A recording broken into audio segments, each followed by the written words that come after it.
Maria Thompson was the kind of woman people admired from afar. She carried herself with quiet grace, and there was a warmth in her smile that could calm even the coldest hearts. She lived in a big white house on the edge of town with her husband, Daniel, and their 6-year-old son, Ethan, to the world.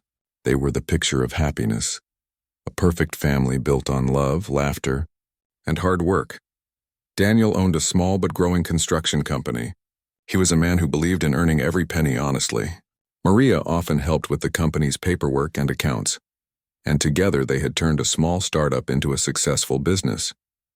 They weren't born rich, but over the years, their efforts brought them comfort and respect. Every evening, Daniel would return home covered in dust but smiling, ready to scoop Ethan into his arms and listen to Maria talk about her day. Their home was filled with laughter, love, and simple joys, but life has a strange way of testing people when they least expect it. One rainy evening, Daniel didn't return home. Maria remembered standing by the window, watching the clock tick past midnight, her hands trembling. A police officer arrived at her doorstep around 1 a.m. His expression said everything before his words did. There had been a car accident. The brakes failed. Daniel didn't make it. In that moment, Maria's world broke into pieces. Everything blurred. The funeral, the condolences, the endless stream of sympathetic faces. She moved through the days like a shadow, only half alive. Ethan was too young to fully understand, but he felt the emptiness. He would often ask, "Mom, when is Daddy coming back?" And Maria's heart would shatter again and again. In the months that followed, Maria stopped smiling. She could barely eat or sleep. The house that once echoed with laughter now felt like a graveyard of memories. The walls whispered Daniel's name in every corner.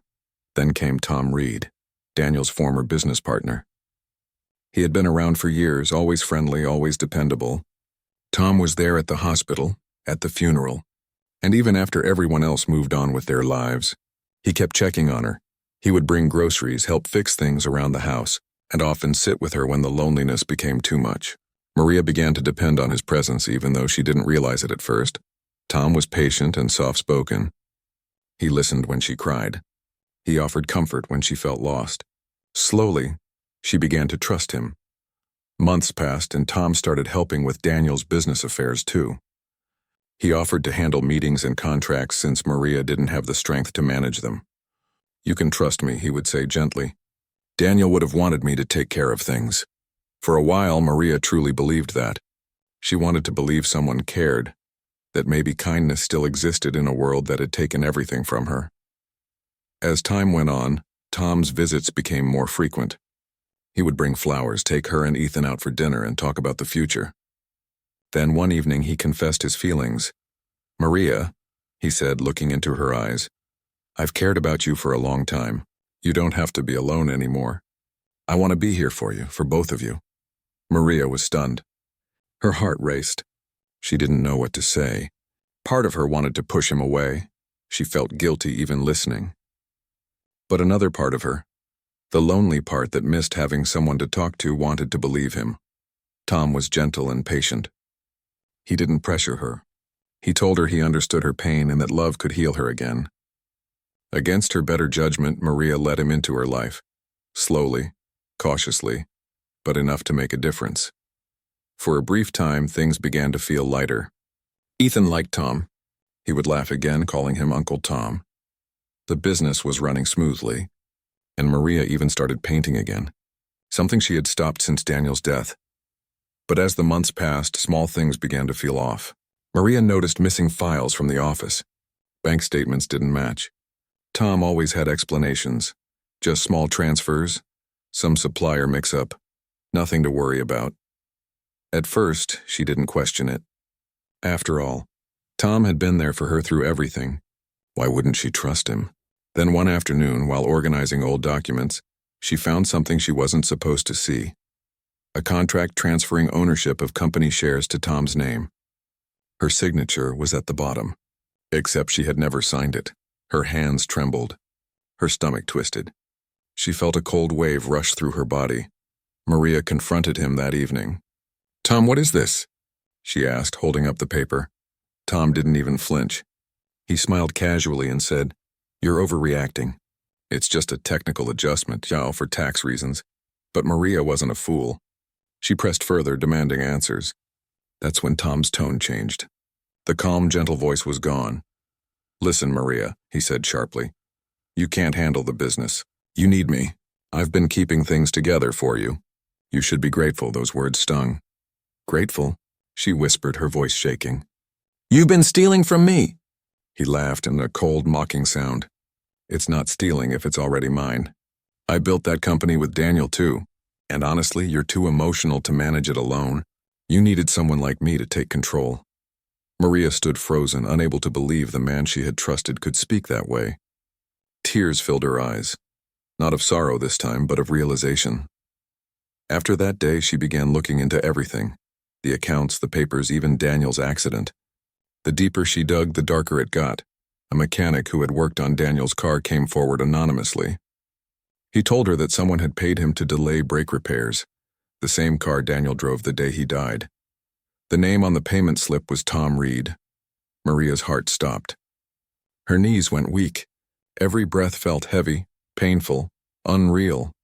That night she sat alone in her room holding a photograph of Daniel. The man who had once been her comfort was the same man who destroyed her life. Slowly, cleverly, and without guilt.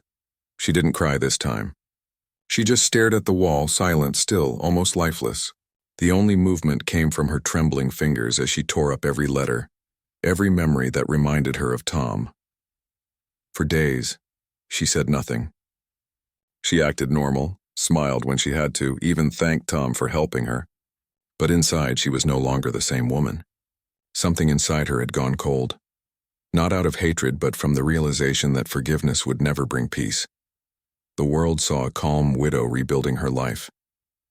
But deep inside, Maria was preparing for something else. Not revenge, but closure. She no longer wanted sympathy. She wanted truth.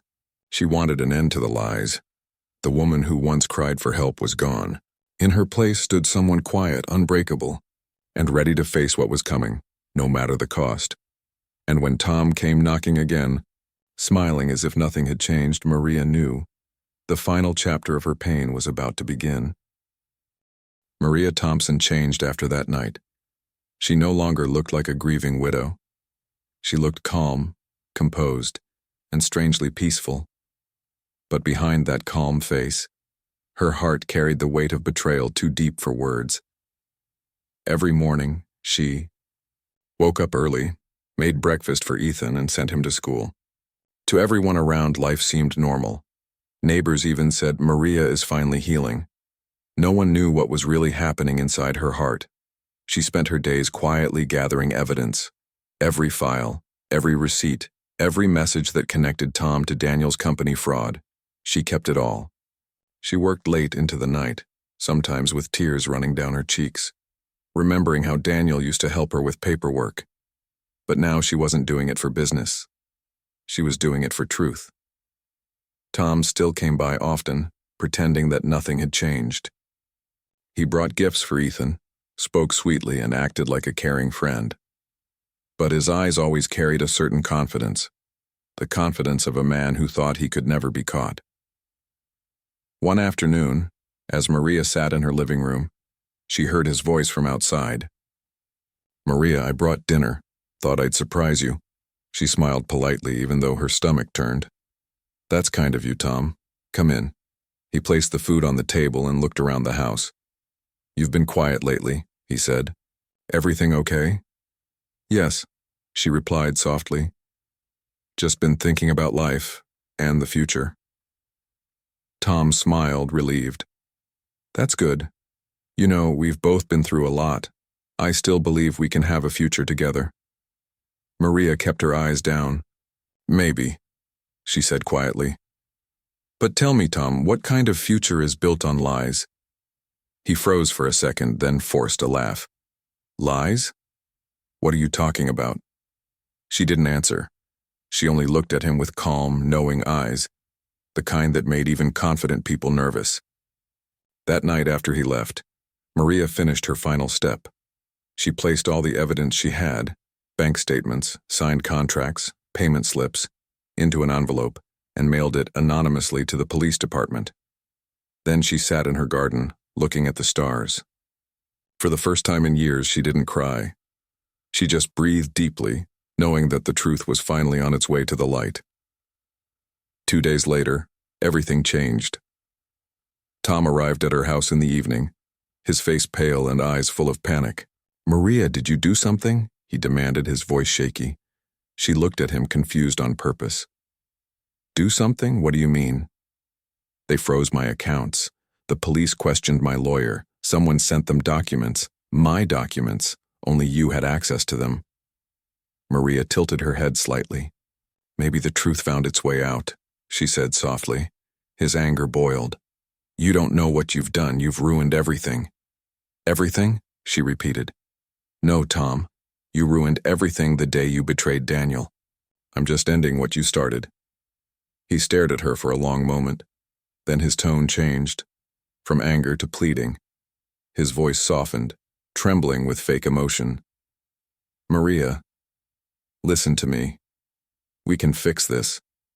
You don't have to hate me. I can make it up to you. We can start over."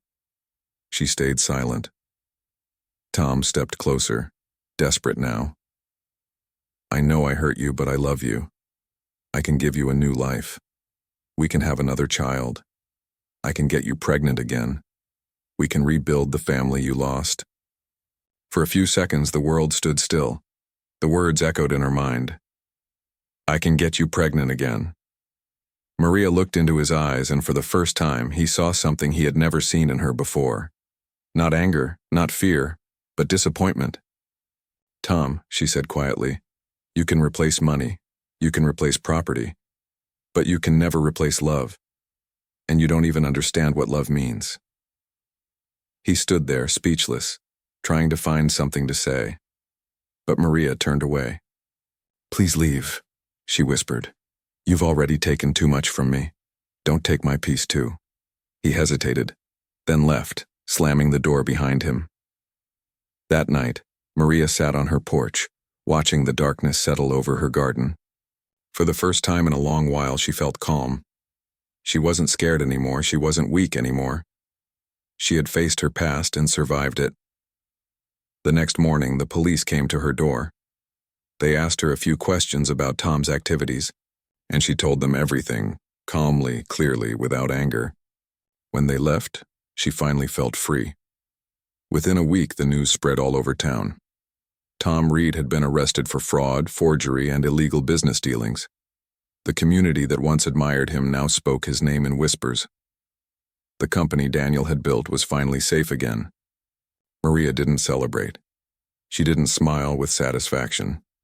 She simply closed her eyes and whispered a quiet prayer for peace, not just for herself, but for everyone who had ever been betrayed and still found the courage to stand.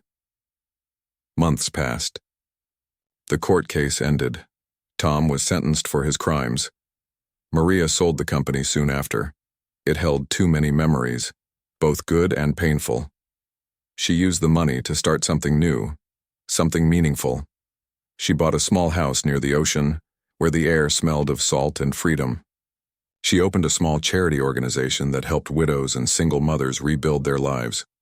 She hired women who had lost everything, just like she once had, and gave them jobs, training, and hope. Every morning, she would watch the sunrise, over the sea, holding a cup of coffee and thinking about how far she had come. Ethan was growing up fast, brighter and stronger than ever. Sometimes people would recognize her and ask, "Aren't you Maria Thompson, the woman from the newspaper story?" She would smile gently and say, "That was a long time ago. I'm just Maria now."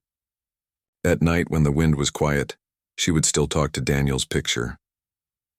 "I hope you're proud," she'd whisper. "I kept my promise. I didn't let him destroy what we built." She never spoke of Tom again. In her heart, he no longer existed, just a shadow that had passed through her life and taught her what strength really meant. Years later, a young woman who worked for her asked, "Maria, how did you survive everything? How did you forgive?" Maria looked at the girl with a gentle smile. "Forgiveness isn't always about others," she said. "Sometimes it's about forgiving yourself, for trusting the wrong people, for staying silent too long, for breaking and healing again." The young woman nodded thoughtfully. Maria continued. Some people beg for forgiveness with words, but I learned to forgive myself through strength. That's what truly sets you free. As the sun dipped below the horizon, Maria closed her eyes and took a deep breath. She had lost everything once, her husband, her trust, her peace, but she had found something far more powerful in return. Herself. And though life had tested her in ways she could never have imagined, she stood stronger than ever. Proof that even the deepest pain can lead to the purest form of freedom.